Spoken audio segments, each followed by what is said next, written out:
C'est l'une des premières conséquences diplomatiques de l'entrée du M23 dans la ville d'Uvira, dans l'est de la République démocratique du Congo. Le Burundi a fermé ce mercredi sa frontière avec la RDC. Sa capitale économique, Bujumbura, se trouve seulement à une trentaine de kilomètres de la ville congolaise. Le Burundi avait déjà émis la crainte que le conflit actuel ne se régionalise et en vienne à déborder sur son territoire. Les troupes burundaises sont officiellement engagées depuis 2022 auprès des forces armées congolaises pour lutter contre le M23 soutenu par le Rwanda. Une présence renforcée d'abord en 2023, puis de nouveau cette année, portant aujourd'hui les troupes. Le week-end dernier, au moins 20 soldats burundais ont été tués au cours des récents affrontements et beaucoup d'autres auraient pris la fuite. Ces deux colonnes de la FCM 23 sont entrées par le nord d'Uvira en fin de matinée. Les rebelles en tenue militaire et les éléments armés ont pris possession du siège du gouvernorat provincial. D'autres se sont postés à la frontière avec le Burundi. Vous l'avez dit, Uvira fait face à la capitale économique burundaise, Bujumbura. L'un des porte-parole de la FCM 23, Laurence Kainika, a revendiqué la prise de contrôle d'Uvira dans une déclaration sur les réseaux sociaux. Les autorités congolaises, elles, ne se sont pas encore exprimées, mais une communication officielle est attendue. Des réunions autour de la première ministre sont en cours ici à Kinshasa, où je me trouve. La ville d'Uvira tourne au ralenti. Certains habitants sont barricadés chez eux. D'autres avaient fui la ville avant l'arrivée des rebelles. Alors ce matin, les habitants que nous avons contactés nous ont parlé d'une ville fantôme. Ils nous ont dit que ce matin encore, ils entendaient des tirs sporadiques entre rebelles et soldats congolais. Ouazalendo aussi, ces groupes armés locaux pro-gouvernementaux. Alors, selon plusieurs sources sécuritaires, la majorité des forces armées congolaises, appuyées par des soldats burundais, s'étaient repliées dès hier soir. Selon ces mêmes sources, ces troupes se seraient repliées vers la localité de Makongola et Fizi, à quelques kilomètres au sud d'Uvira. Alors, cet après-midi, nos sources sur place nous disent entendre des détonations d'armes lourdes et des bombardements provenant des collines surplombant la commune de Kalundu à Uvira. La ville stratégique d'Uvira, ce mercredi 10 décembre 2025. Suivons ces témoignages en direct de notre correspondant à Uvira qui nous retrace l'ambiance. Bonjour, héritier. Oui, vous êtes en direct d'équipement de poste. Pouvez-vous nous dire la situation en ce moment à Uvira? Bien, donc c'est tout simplement des tirs à l'arme lourde qui se font toujours attendre. C'est dans la partie sud, de la ville d'Uvira, dans les quartiers Mulongwe, Lamianda, Songo, où les tirs se font attendre présentement. Et la population commence à casser, par exemple, où nous sommes en train d'apprendre qu'il y a déjà des morts enregistrés au niveau du port de Kasenga. Bon, ils sont en train de se demander comment ça va se passer, et surtout que la nuit est en train de tomber.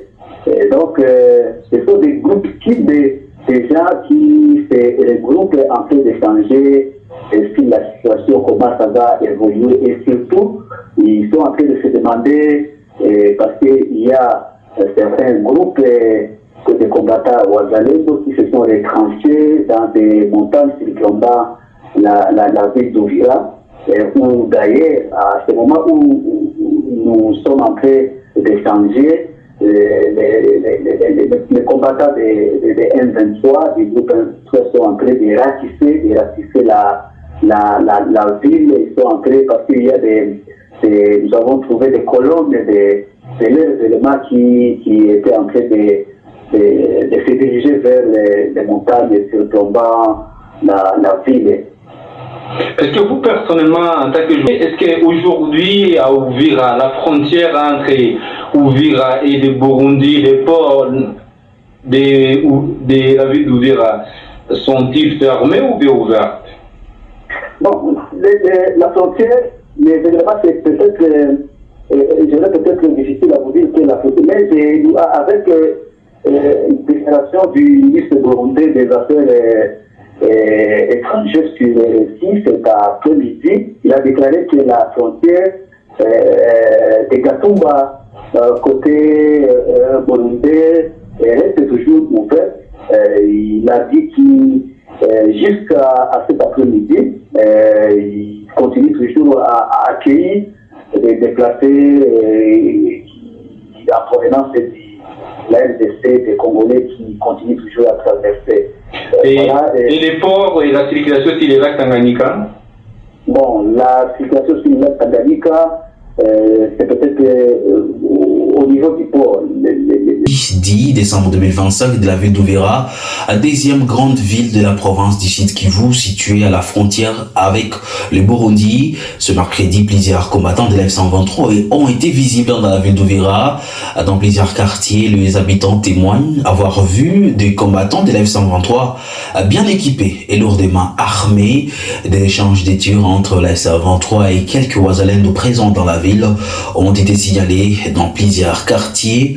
Un calme précaire a été enregistré en début d'après-midi. M23 hiyo yenye naingia M23 hiyo mashar de combat hizo zenye zilikuwa napiga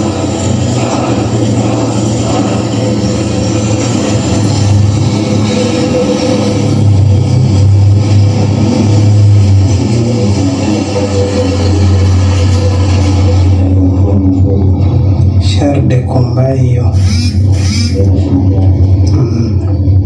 char de combat na lance roquette hiyo yenye nakuya kule nyuma, ndio vile mwenye anapinga anasema sasa hii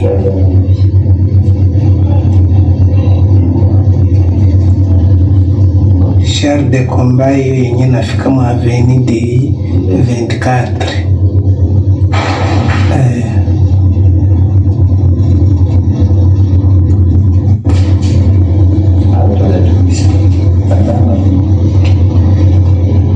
wanaanza tafuta wenye wako napiga masasi.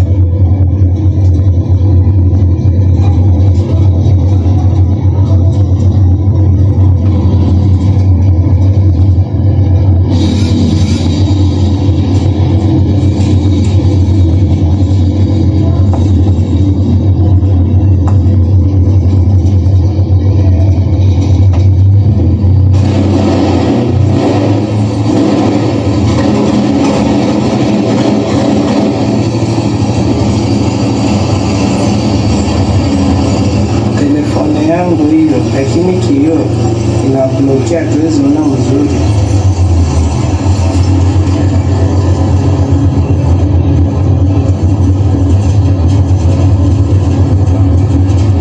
Revendique la prise d'Uvira après une avancée éclair qui a provoqué l'exode de milliers d'habitants et la retraite de forces loyalistes.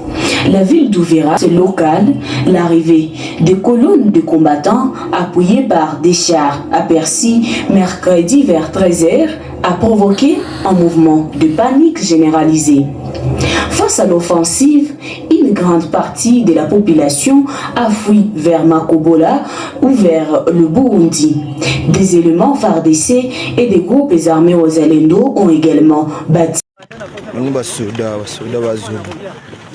Wasoda wangu wazunga waninda wasoda koma chubazalendo bema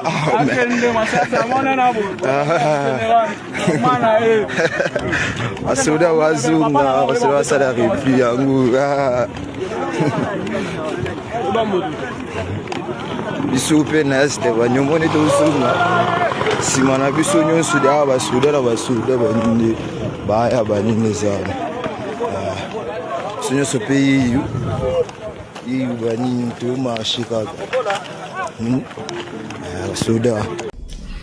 Bonjour, salut.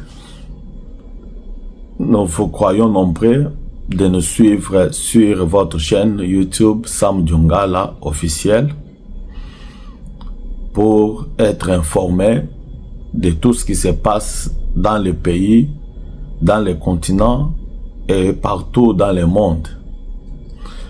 C'est pourquoi ce matin, nous venons avec une triste nouvelle, une mauvaise nouvelle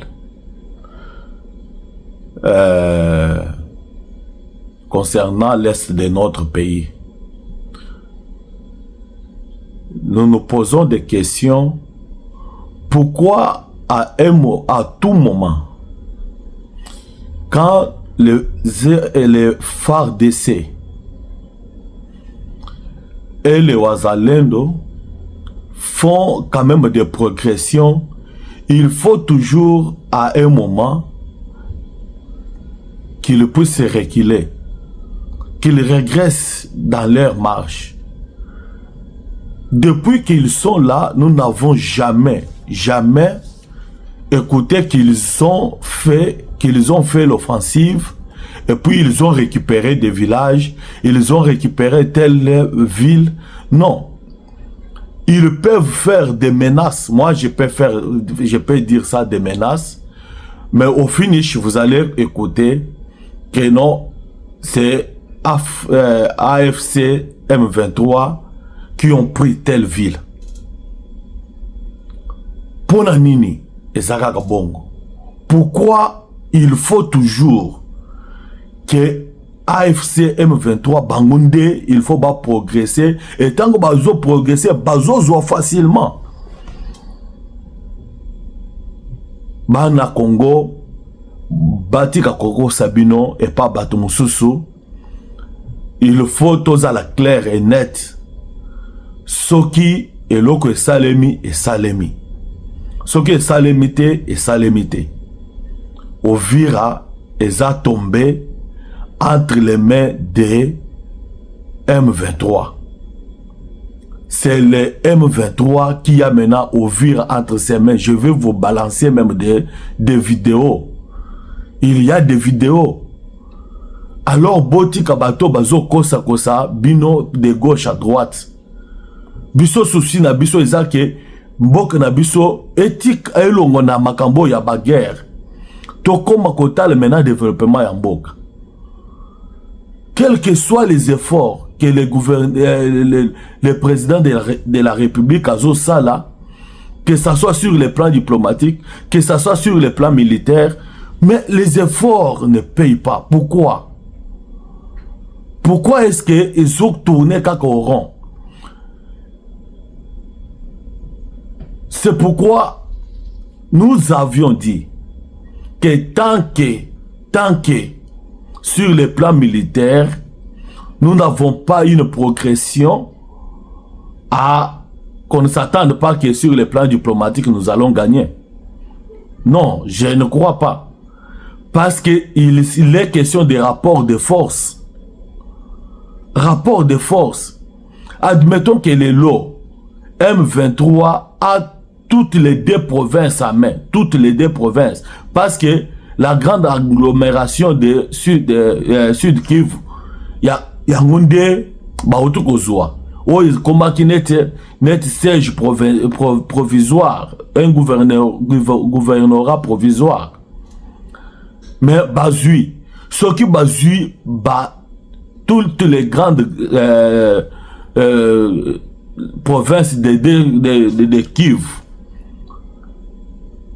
Tolo Banane. Bakozala de négociation avec position de faiblesse ou bien Bakozala fort. S'il arrive qu'il va progresser, parce que façon na zo monnaie là. Et koko me la biso même un jour toyoka ke baketi bakomi kalemi. C'est facile façon parce que eloko ezate na yebite nani bazocha bazo sala makambo jusqu'à quand makambo armée mobimba bazo dépenser milliards de dollars, mais résultat exaté parce que on reconnaît une forte armée lorsqu'elle gagne la guerre, lorsqu'elle gagne la guerre. Mais notre armée ne gagne pas la guerre. Notre armée c'est toujours de communiquer. Nous sommes habitués maintenant que non, il y aura porte-parole de l'armée qui va passer comme Patrick Mouyaya pour se plaindre.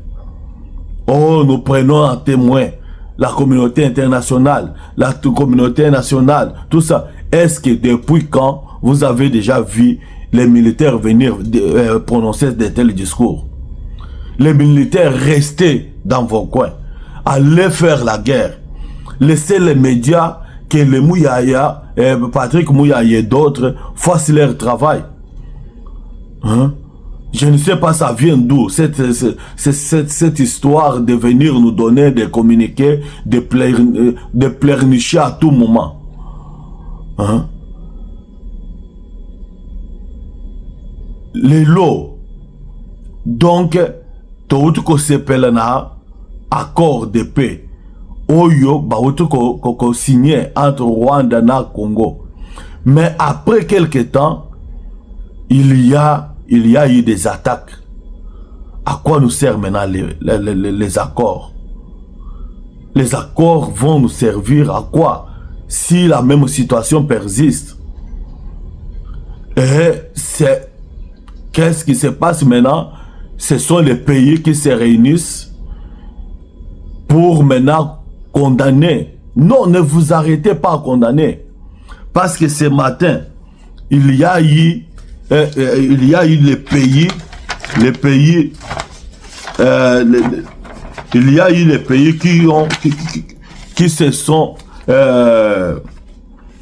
qui ont signé un communiqué pour condamner le Rwanda et ses supplétifs de M23. Parmi ces pays-là, ce sont des pays de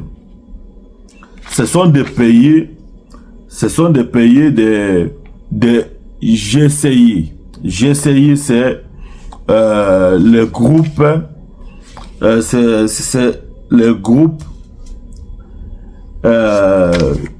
c'est le groupe de contacts international pour la région des Grands Lacs. Donc, DGI, DCI. Alors, c'est présidé actuellement par l'Allemagne. C'est l'Allemagne qui préside ça.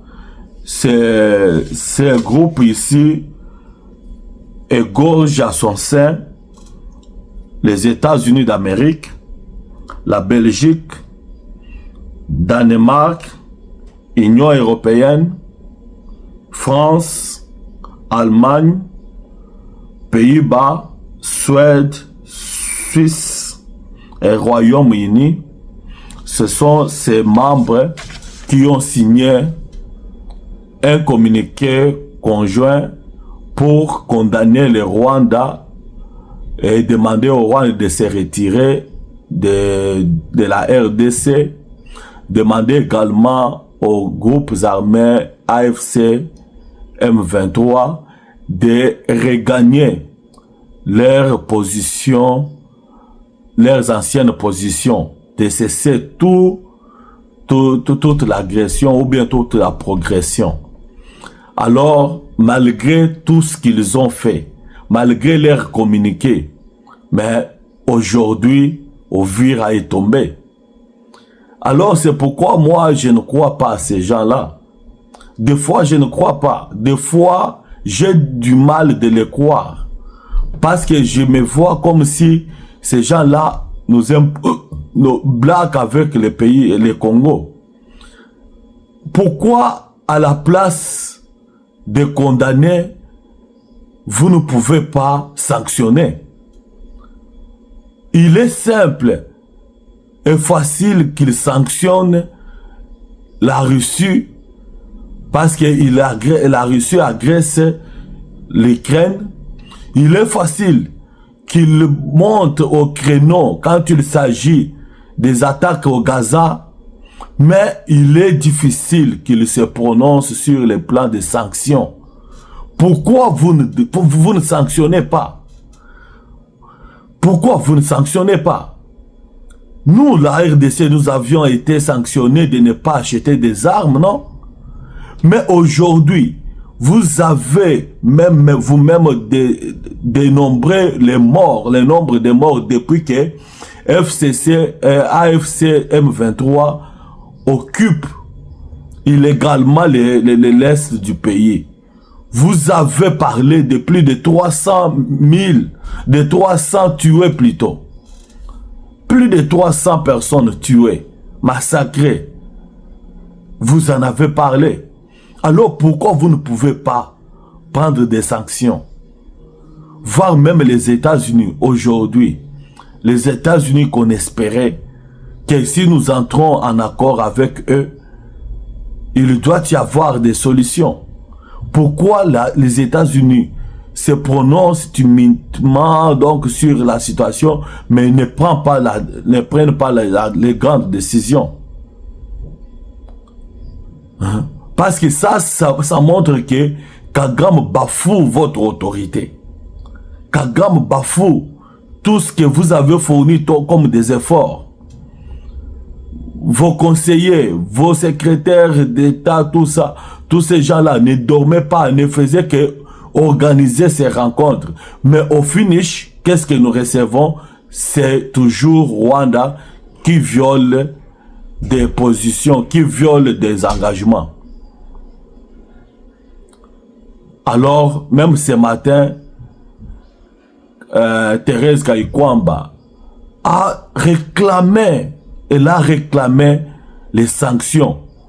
Parce que tant que Rwanda ne sera pas sanctionné, ou soit il y a deux choses. Soit que la RDC fait de son mieux pour s'organiser à attaquer Rwanda. À ce moment-là, si on commence à attaquer Rwanda, la guerre est annoncée maintenant entre Rwanda et nous. Rwanda n'aura pas la possibilité d'envoyer ses militaires chez nous parce qu'il va chercher à se protéger à l'interne. Et puis, si nous prenons quelques localités de chez lui, il sera maintenant en position de faiblesse. Ça, c'est la première position. C'est la première des choses. Et non seulement Rwanda, mais attaquer même les positions, contre-attaquer les positions des M23 aujourd'hui. Faire de sorte qu'ils se retrouvent. J'avais dit ça la fois passée. Tant que ces gens se retrouvent sur un grand territoire, ils ne vont pas céder. Ils ne vont pas céder. Ils se contentent de rester là. Tant que vous ne faites rien, ils seront là. Alors il faut des attaques de grande envergure. Il faut attaquer soit Rwanda et ses supplétifs de M23. Ça, c'est la première position. C'est la première proposition. Alors les gens peuvent se poser toujours des questions de savoir. Alors nous allons attaquer avec quelle armée? Quand vous parlez que les Ouazalènes sont là, oh ceci, c'est là, c'est avec quelle armée? Il n'y a pas longtemps qu'on parlait de l'armée des Ouazalènes qu'il faisait de bon travail. Alors c'est toujours avec cette armée-là. Dans cette armée-là, il y a de bons pions, il y a de bons éléments. Il suffit. Je ne sais pas pourquoi est-ce que pour la question de Goma, de l'Est, il faut toujours envoyer les gens de l'Est dans l'armée là-bas. Pourquoi vous ne pouvez pas faire de sorte que ceux qui vont aller là-bas sont des gens qui viennent d'autres provinces? Les Équatoriens, les Kassaïens, les Congo central, hein? les bandes, nos frères de Bandundu, et tous ces gens-là. Pourquoi est-ce qu'il n'y a pas de généraux, il n'y a pas de militaires gradés au sein de l'armée qui proviennent de là, qui sont loyaux, plutôt? Ils ne sont pas là. Il y en a. Pourquoi vous ne pouvez pas changer tous ces gens-là? Hein? Pourquoi vous ne pouvez pas? Pourquoi est-ce qu'il faut toujours envoyer les traîtres? J'ai vu une vidéo où les Ouazalènes rentraient fatigués. Fatigués à pied, ils rentraient. Pourquoi? Parce que Uvira a été pris. Le président de la République doit prendre des grandes décisions. Alors, c'est au moins ça. Alors, deuxième des choses, tant que Rwanda ne sera pas sanctionné, quel que soit le contrat, quels que soient les accords qu'on peut signer, Rwanda ne cédera pas. Ne laissera pas Il continuera à faire ces blagues-là tant que Rwanda ne sera pas sous sanction, sous embargo même d'acheter les armes. Il n'y aura rien. Alors ne nous lavez pas la face avec vos mots de condamnation. Oh, nous condamnons, oh, nous demandons que le Rwanda se retire. Tout ça, c'est du blabla. C'est du blabla. Donnez-nous ce que nous vous demandons. Pourquoi c'est difficile de le faire? Pourquoi c'est difficile de le faire? Les chefs de l'État, Antoine Tshisekedi Tshilombo, vous allez voir ces gens ici progresser jusqu'à quand? Il est temps d'agir. Il est temps d'agir. De chercher des pays qui peuvent vous soutenir dans ce que vous faites. Vous êtes partis partout. C'est pour tisser de bonnes relations avec ces pays-là. Vous avez signé des contrats des contrats de sécurité et tout consort avec d'autres pays. Alors, demandez les renforts auprès des pays, des pays que vous avez confiance. Nous avons vu comment est-ce que Musée cherchait des renforts avec le Zimbabwe, avec d'autres pays, et les choses avançaient. Sinon, ça ne sera pas bien, ça sera difficile. C'est avec peine que nous parlons comme ça. Uvira aujourd'hui est tombé. Quelle sera la suite? Quelle sera la suite? Merci. Ça a été votre humble serviteur Samuel Ngalamouloume sur votre chaîne YouTube Sam Diongala officiel. Que nous vous demandons toujours de vous abonner et pour nous donner plus de force. Abonnez-vous. De sorte que to solo laka, to kutanaka. Ba oy basi ba s'abonner na pesi bino merci mingi, na zo mona tozo mata. D'ici la fin de la semaine, je souhaite que tous les kaba 300, tous les kaba 400, ne pourquoi pas d'ici fin du mois, fin de l'année, tokoma ba 1000. Ce qui tokomi ba 1000, toko sepel makasi, toko pesa bino bo merci et puis toko continuer à travailler pour que tokende au-delà. Merci pour votre temps, merci pour votre disponibilité. Bomoni ba vidéo nazo tchela bino oyo ya denga bazui Uvira eza bien te ezo sepelisate mais tous en choité. Merci et à la prochaine.